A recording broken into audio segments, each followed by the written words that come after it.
आज काय स्पेशलमध्ये मी रुपाली तुमच्या सगळ्यांचं स्वागत करत आहे. तर आज आपण मस्त असं बेसन पिठातली शिमला मिरची बनवणार आहोत. तर त्यासाठी लागणारं साहित्य इथे मी 5 ते 6 मिरच्या घेतल्यात. ते छान अशा बारीक कापून घेतल्या आणि भरपूर असा लसूणही बारीक चिरून घेतलेला आहे. तर इथे आपण एका कढईमध्ये 3 चमचे तेल घेणार आहोत.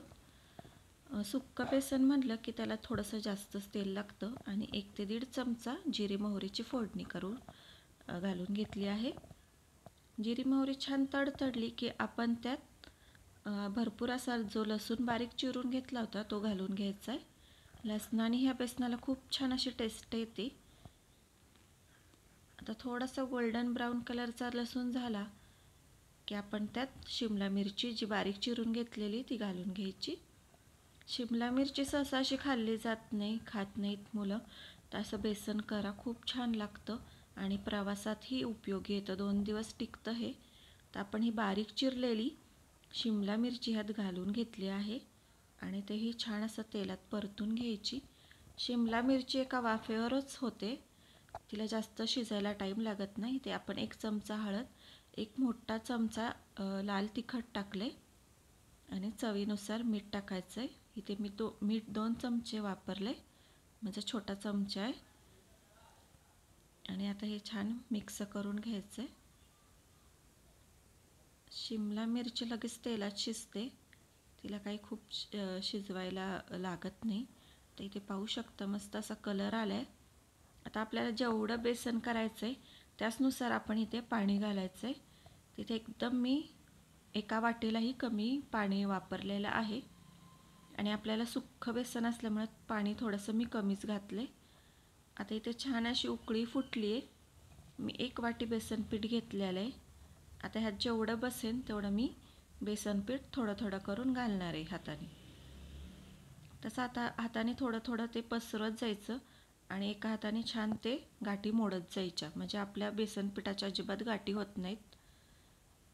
आणि पाहू शकता बेसन पीठ आपलं लगेच मिक्स होते, गाठी कुठेही होत नाही आहेत. असं मस्त ते मिक्स करून घ्यायच्यात, म्हणजे अजिबात गाठी होत नाहीत. तुम्ही एकदम घातलं तर गाठी होण्याची शक्यता असते आणि मग कुठं कुठे ते कच्चं राहतं. ते पहा मस्त असं ते मिक्स होतंय लगेच आणि गाठीही होत नाहीत.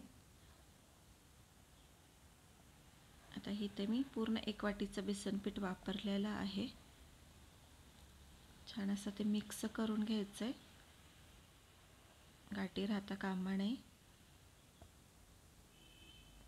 आता हे छान असं मिक्स झाले. आपण ह्याची आता वाफ काढून घ्यायची आहे, म्हणजे ते छान शिजलं जाईल. छान असं खरपूस होतं हे बेसन पीठ, अगदी सुक्कं खायलाही खूप छान लागतं. तर उन्हाळ्याच्या दिवसात सहसा भाज्या वगैरे खाल्ल्या जात नाहीत, तर अशी मस्त अशी रेसिपी करायची, मस्त लागते. पाहू शकता मस्त असं आपले वाफ तयार होती बेसनातनं. छान बेसन आपलं तयार झालेलं आहे. आता आपण ह्यामध्ये गार्निशिंगसाठी कोथिंबीर घालून घेऊयात आणि छान एकदा मिक्स करून घेऊ ते. पहा मस्त असं आपलं बेसन तयार आहे, सुक्खं बेसन. तर आपण गॅस बंद केला आणि एका बाउलमध्ये ते काढून घेऊयात.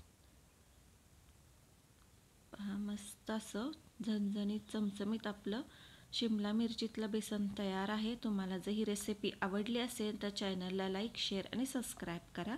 धन्यवाद.